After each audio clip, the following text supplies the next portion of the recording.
नमस्कार, 20 मिनट 20 खबर में आपका स्वागत है। मैं हूं आपके साथ सुमित गुप्ता। बुलेटिन में हम आपको प्रदेश से लेकर देश के अलग अलग हिस्सों की खबर दिखाएंगे। साथ ही आपको ये भी बताएंगे कि दुनिया भर में क्या कुछ चल रहा है। तो चलिए शुरू करते हैं 20 मिनट में 20 खबरों का सिलसिला। सबसे पहले खबर अपने प्रदेश राजस्थान की। ये टोंक की सड़क है जहां कुछ दिन पहले तो गाड़ियां फर्राटा भरा करती थीं, लेकिन अब वो अटक अटक कर चलती हैं। जिन सड़कों पर बेधड़क लोग घुमा करते थे, वहां एक एक कदम सावधानी से रखना पड़ता है। दरअसल टोंक शहर में इन दिनों सीवरेज और पेयजल पाइपलाइन बिछाने का काम चल रहा है, जिसकी वजह से पूरे शहर में सड़कों पर गड्ढे खोदे गए हैं और यही गड्ढे लोगों की परेशानी का सबब बन रहे हैं। लोग जा रहे हैं, गिर रहे हैं, कीचड़ में कपड़े भर रहे हैं, उनके टीबे हो रहे हैं, जगह जगह नल लाइटें फूटी हुई हैं, पूरी पानी लीकेज हो रहा वहाँ से। और भी यहाँ एक बार पहले भी गिरी है, ये गड्ढों की हालत हो रही है। फिर ये खुदा हुआ था, इसमें होती बताओ यहाँ से आदमी कैसे जाएगा और कैसे गाड़ी जाएगी। धूल उठती है कि दुकानों में, कपड़े की दुकानों में, नाई की दुकान पे, बहुत सारी दुकानें हैं, सब लोग परेशान है। तो आप सिर्फ खुदाई के लिए लगा रहे हो? जो काम को करने वाली लेबर है वो अगर आपके पास नहीं है तो आप नए क्षेत्र में खुद क्यों छोड़ रहे हो? इन गड्ढों की लगातार मिल रही शिकायतों को लेकर कलेक्टर चिन्मयी गोपाल ने संबंधित विभाग के अधिकारियों को काम खत्म होने के बाद गड्ढों को भरने का आदेश दिया है। बूंदी में ऐतिहासिक जैत सागर झील में सुख महल के बाहर माधो की पेड़ी के नीचे से शुरू हुए पानी का रिसाव के चलते जैत सागर झील के अस्तित्व पर संकट के बादल छाने लगे हैं। आपको बता दें, 2019 में हुई मॉनसून की जोरदार बारिश की वजह से जैत सागर में पानी की जोरदार आवक हुई थी और उसी के बाद से इसमें रिसाव हो रहा है। शुरुआत में ये रिसाव कम था, लेकिन समय के साथ अब रिसाव भी बढ़ रहा है। इस वक्त झील में 35 मिलियन घन फीट पानी मौजूद है। हमारी धरोहर है और 1300 वर्ष पुराना हमारा जैत सागर है। उसमें रख रखाव ध्यान नहीं है, तीन विभागों के बीच में बटा हुआ है।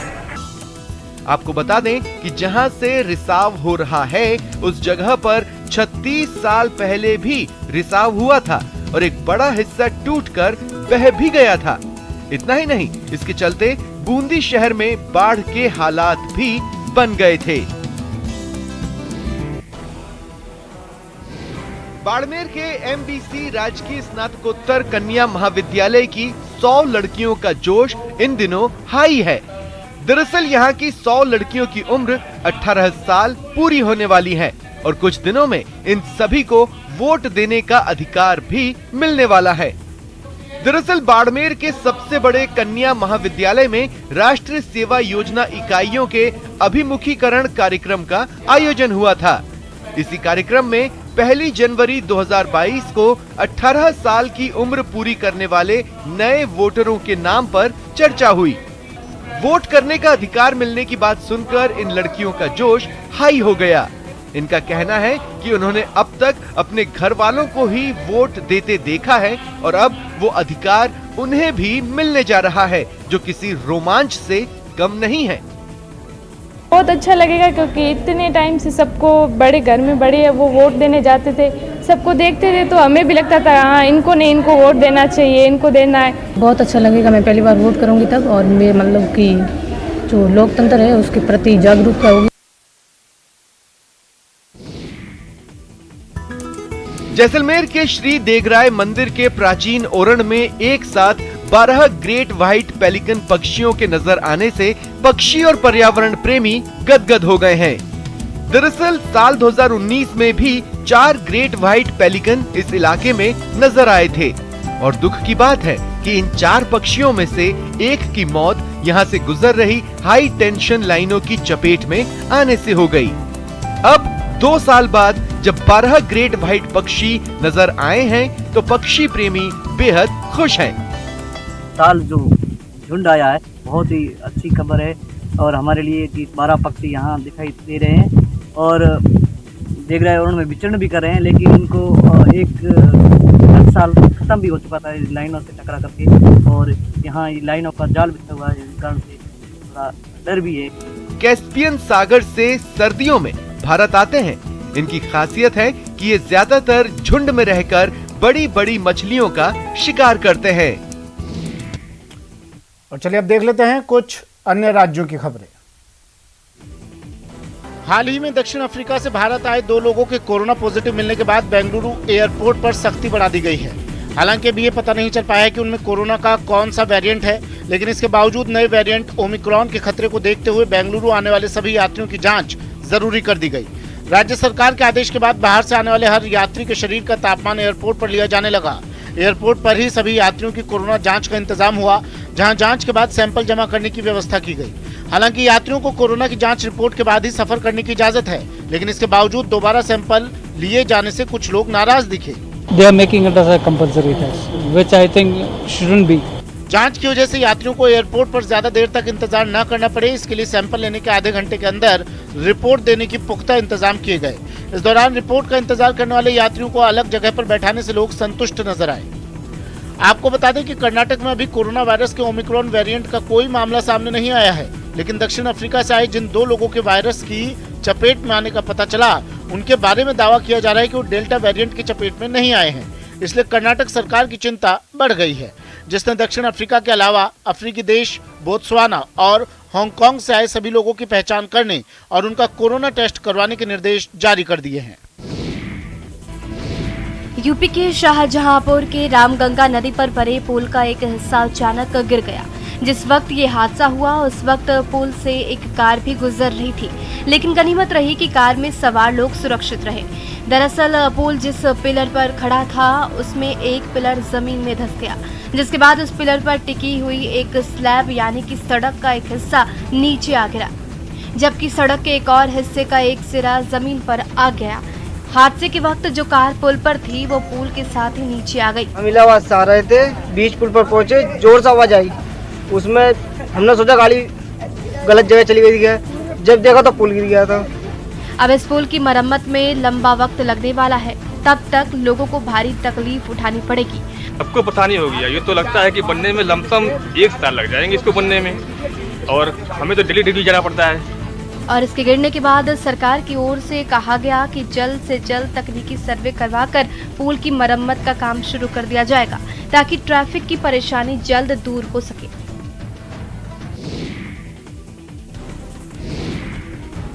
यूपी के अंबेडकर नगर से चौंकाने वाली तस्वीर सामने आई है। यहाँ पुलिस पर भीड़ ने हमला कर दिया और उस आरोपी को पुलिस की गिरफ्त से निकाल लिया, जिसे पुलिस ने एक मुठभेड़ के बाद गिरफ्तार किया था।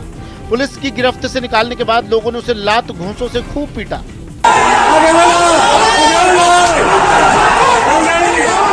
बताया जा रहा है कि जमीन से जुड़े झगड़े में एक युवक की हत्या कर दी गई थी।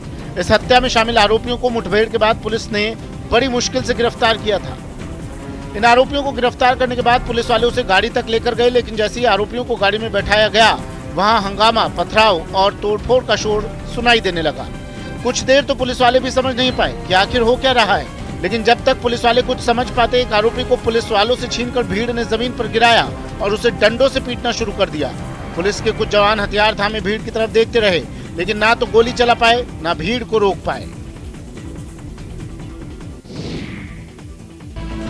उत्तर प्रदेश के कानपुर से एक डरा देने वाला वीडियो सामने आया है। वहां एक शादी समारोह में हवाई फायरिंग की गई। ये घटना 4 दिन पहले की बताई गई है, जिसका वीडियो अब तेजी से वायरल हो रहा है। वायरल वीडियो में दिखा कि शादी के जश्न में फिल्मी गानों पर डांस कर रहे लोगों ने पीली शर्ट पहने एक आदमी ने अपनी कमर से पिस्तौल निकाली और हवाई फायरिंग करने की कोशिश की। ये देख वहां मौजूद एक दूसरे शख्स ने उसका हाथ पकड़ लिया, लेकिन अगले ही पल पीली शर्ट पहने शख्स के दोस्त ने पिस्तौल अपने हाथ में ले ली और देखते ही देखते उसने हवा में गोली चला दी। जिस वक्त ये घटना हुई, डांस फ्लोर पर कुछ बच्चे भी नजर आए, जो गोली चलने से हक्के बक्के रह गए। पिस्तौल से बुलेट निकलने के बाद वो गेस्ट हाउस की छत से टकराकर दूसरी ओर चली गई। ये बात भी सामने आ रही है कि फायरिंग करने वाले युवक ना तो दूल्हे के रिश्तेदार थे और ना ही दुल्हन के, बल्कि वो गेस्ट हाउस में गुंडागर्दी करने ही आए थे, जिनके नाम भी गेस्ट हाउस के कर्मचारियों को मालूम है। लेकिन पुलिस ने वायरल वीडियो के आधार पर अज्ञात बदमाशों के खिलाफ केस दर्ज किया, जो अभी पकड़े नहीं जा सके हैं। जिस बेटे की मौत का मातम मना चुके थे, जिसके लौट आने की कोई उम्मीद नहीं थी, उस बेटे के अचानक जिंदा होने की खबर मिले तो फिर आंखों में उम्मीदों के आंसू आना लाजमी है।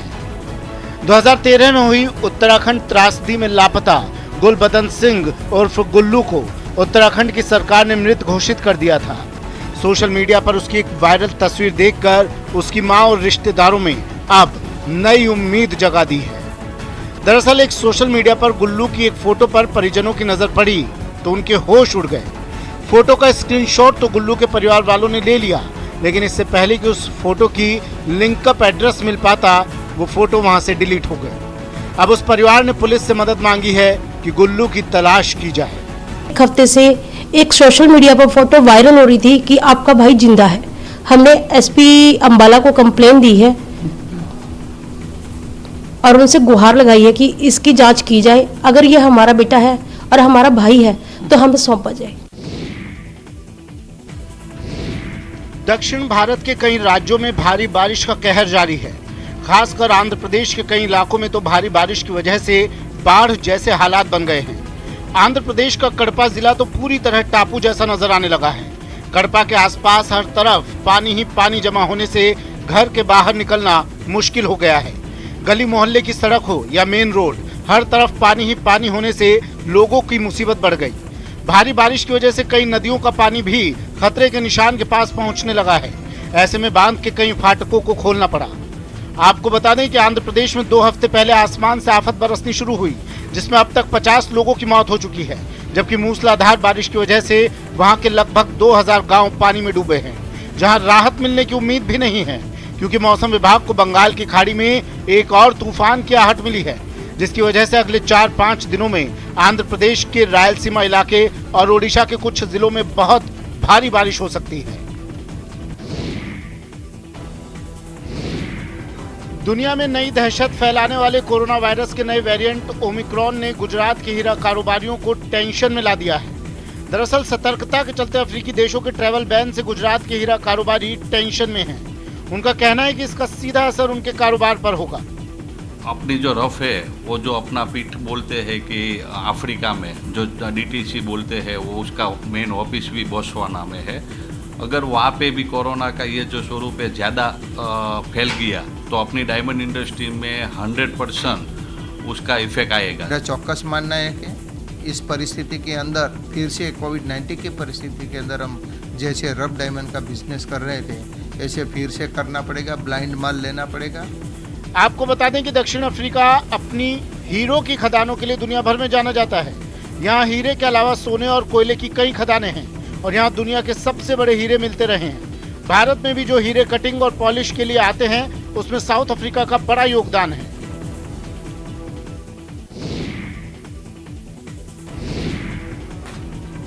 कोरोना संक्रमण की वजह से जिस कलारी पैट्टू की ट्रेनिंग पर रोक लग गई थी, अब उसे एक बार फिर शुरू कर दिया गया है। कलारी पैट्टू की ट्रेनिंग की तस्वीरें केरल के कोट्टयम से सामने आई हैं। इन तस्वीरों में आप देख सकते हैं कि कैसे यहाँ कलारी पैट्टू की ट्रेनिंग दी जा रही है। आपको बता दें कि कलारी पैट्टू केरल की एक युद्ध कला है। इसे वर्तमान में प्रचलित सबसे पुरानी युद्ध पद्धतियों में से एक माना जाता है।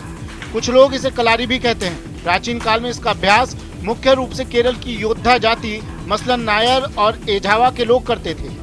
आपको ये भी बता दें कि पारंपरिक कलारी पैट्टू की 2 प्रमुख शैलियों को मान्यता प्राप्त है।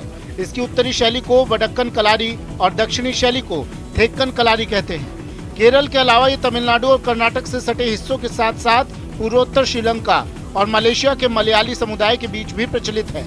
कलारी पैट्टू के बारे में एक और बात आपको बता दें कि कलारी पैट्टू के कुछ युद्ध अभ्यासों को कथकली नृत्य में भी इस्तेमाल किया जाता है।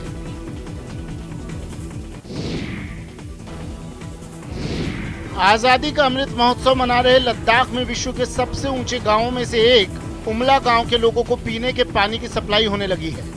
शून्य से नीचे के तापमान में भी इस समय लद्दाख के दूर दराज गाँव के लोगों को नल से जल सप्लाई करने के लिए तेजी से काम हो रहा है और इसी कड़ी में उमला गांव तक जल जीवन मिशन के तहत पानी की सप्लाई शुरू की गई है। आपको बता दें कि उमला 12वां गांव है जहां पर पिछले कुछ महीनों के दौरान नल से जल पहुंचाने की व्यवस्था की गई है। उमला से पहले करजोक गांव में पानी की सप्लाई शुरू की गई थी। हमारा गांव में इस साल जो जल जीवन वाला जो नलका पेप से बनाया, हमें उम्मीद है कि पूरा इस साल पूरा सर्दी भर चलने के लिए चलेंगे, हमें पूरा उम्मीद है। उमला गाँव में पहले हम लोग को पानी नहीं था, वहाँ दूर जाना पड़ता था। अभी इधर नलका है, बहुत अच्छा है।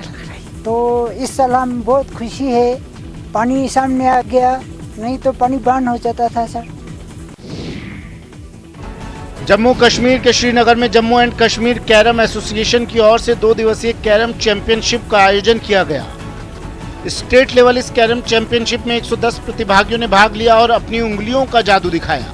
खास बात यह कि इस स्टेट लेवल कैरम चैंपियनशिप में कई नेशनल और इंटरनेशनल खिलाड़ियों ने भी शिरकत की। घाटी के युवाओं में कैरम के प्रति जागरूक करने के लिए इस चैंपियनशिप का आयोजन किया गया। इस चैंपियनशिप में भाग लेने वाले खिलाड़ियों ने कहा कि इस चैंपियनशिप में भाग लेकर उन्हें बहुत कुछ सीखने का मौका मिला है।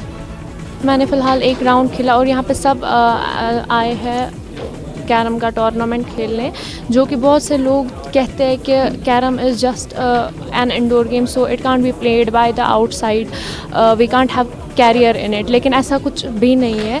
अब जो आ सकते हैं, जैसे सोपोर से, कुपवारा से बच्चे आ गए हमारे पास, बारामूला से आ गए, बडगाम से आ गए, पुलवामा से आ गए।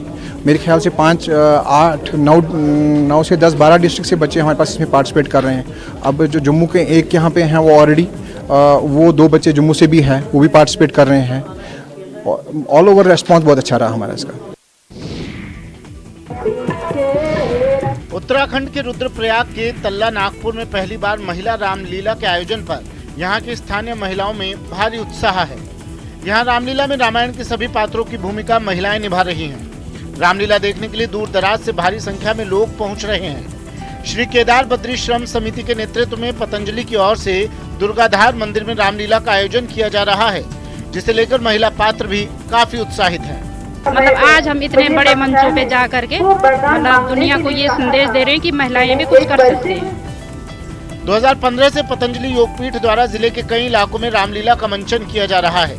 महिलाओं के अभिनय करने के पीछे का मुख्य उद्देश्य पहाड़ की महिलाओं में आत्मविश्वास जगाना है, जबकि महिलाओं के भीतर दबी हुई प्रतिभा को बाहर लाना है। इसका बहुत बड़ा उद्देश्य है कि महिलाओं को आगे लाना, उनका जो सुख दुख है, उनको सुख दुख को मतलब दूर करना है हमें। आपको बता दें कि इस साल अब तक रुद्रप्रयाग के अलावा उत्तराखंड के 9 और जिलों में महिला रामलीला का आयोजन किया जा चुका है। 7 समंदर पार कर आने वाले आकाशीय मेहमानों ने उत्तर प्रदेश के वाराणसी में डेरा डाल दिया है। लगभग 1 महीने की लंबी यात्रा कर यहाँ पहुंचे साइबेरियन पक्षियों के चलते गंगा तटों का नजारा बदल गया है। एक और जहां खुशनुमा मौसम के कारण गंगा की सैर करने वाले सैलानियों में खुशी का माहौल है, वहीं विदेशी पक्षियों की मौजूदगी यहाँ के घाटों के सौंदर्य को और खूबसूरत बना रहे हैं। साइबेरिया से आने वाले इन पक्षियों की बड़ी संख्या गंगा की लहरों पर तैरते दिख रही है। हर साल आने वाले इन मेहमानों से जहाँ पर्यटकों में खुशी देखने को मिल रही है, वहीं विदेशी सैलानियों और फोटोग्राफी के शौकीन लोगों के लिए इन पक्षियों की मौजूदगी खास बन गई है। इन पक्षियों के जरिए घाट की खूबसूरती तो और भी अच्छी हो गई है, बहुत अच्छी। हम लोग तो मतलब ऐसे ही घूमने आए थे, बट यहाँ पे इन पक्षियों को उड़ते हुए देख के, इनको थोड़ा दाना खिला करके बहुत ही अच्छा लगा हमें। काफ़ी अच्छा लग रहा है यहाँ पे आके घाट पे पहले आते थे, तो ये लाइक हम लकी है, ये देखने को हमें मिल रहा है। और चलिए अब बात कर लेते हैं कुछ अंतर्राष्ट्रीय खबरों की। पाकिस्तान के खैबर पख्तूनख्वा से हैरान करने वाली तस्वीरें सामने आई है। वहां लोगों की भीड़ ने एक पुलिस थाने को आग के हवाले कर दिया। दावा किया गया कि भीड़ ने पुलिस से कुरान का अपमान करने के आरोप में गिरफ्तार किए गए एक आरोपी को उन्हें सौंप देने की मांग की, लेकिन जब पुलिस ने उनकी बात नहीं मानी तो भीड़ बेकाबू हो गई और भीड़ ने वहां उत्पात मचाना शुरू कर दिया। लोगों ने पुलिस थाने में आग लगा दी, जिससे वो धू धू कर जलने लगा। पुलिस थाना आग में ऐसा घिर गया कि कई किलोमीटर दूर से ही आग की भीषण लपटें और काला धुआं उठता नजर आने लगा। इस घटना से वहां अफरा तफरी मच गई। थाने को फूंकने से पहले लोगों की भीड़ ने वहां जमकर हंगामा किया और थाने पर हमला कर दिया। इसके लिए वहां एक खुदाई करने वाली मशीन बुलाई गई और उसने थाने की दीवारों को तोड़ना शुरू कर दिया। दावा किया गया कि इस दौरान वहां 4 से 5 हजार लोग जुट गए। हंगामे और तोड़फोड़ के दौरान लोग नारे लगाने लगे। यहाँ के बिगड़ते हालात को देखते हुए राजधानी के सभी कॉलेज और स्कूलों को बंद करना पड़ा है। रूस के साइबेरिया में एक कोयले की खदान में लगी आग के बाद लगातार 5 दिन भी वहां बचाव अभियान जारी रहा। इस खदान में 25 तारीख को जबरदस्त धमाका हुआ था, जिसमें 51 लोगों की मौत हो गई, जबकि कईयों के अभी भी अंदर फंसे होने की आशंका है। अंदर फंसे लोगों को बचाने के लिए लगातार 5 दिन भी अभियान चलाया गया। वहां से सामने आई तस्वीरों में बचाव दल के लोग सुरंग के जरिए खदान के अंदर घुसते दिखाई दिए। इन लोगों ने अंदर फंसे लोगों की तलाश में सर्च ऑपरेशन चलाया। बचाव अभियान में कई मशीनों की भी मदद ली गई। एक मशीन के जरिए खदान के अंदर मौजूद गैस और पानी को निकालने की कोशिश की गई। बताया गया है कि खदान के अंदर मौजूद इसी गैस में विस्फोट होने से ही हादसा हुआ। Контролем газовой обстановки, откачкой воды. Также отделение находится в разведке. हादसे में जान गंवाने वाले लोगों के परिवारों के लिए मुआवजे का भी ऐलान किया गया है। 50 से ज्यादा लोगों की जान ले चुका यह हादसा रूस में पिछले 10 सालों का सबसे बड़ा हादसा बताया गया।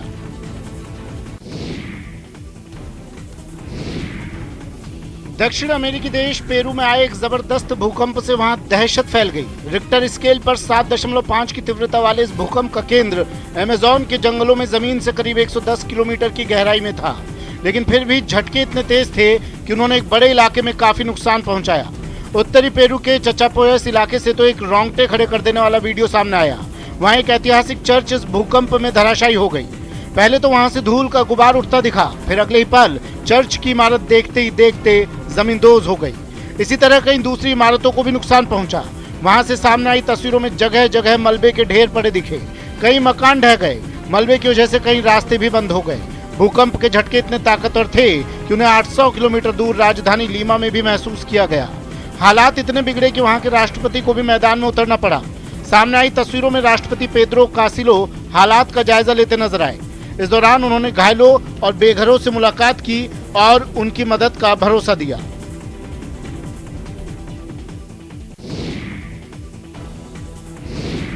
टेक वर्ल्ड में एक और भारतीय ने अपनी प्रतिभा का डंका बजाया है। आपको बता दें कि ट्विटर के नए सीईओ पद की जिम्मेदारी अब पराग अग्रवाल के हाथ में होगी। सीईओ पद से इस्तीफा देने के बाद जैक डॉर्सी ने इसकी घोषणा कर दी है। साथ ही पराग अग्रवाल ने भी इसकी पुष्टि कर दी है। इस वक्त पराग अग्रवाल ट्विटर में बतौर सीटीओ काम कर रहे हैं। पराग अग्रवाल के बारे में आपको बता दें कि उन्होंने आईआईटी बॉम्बे से पढ़ाई की है। इसके बाद उन्होंने डॉक्टरेट स्टैनफोर्ड यूनिवर्सिटी से किया।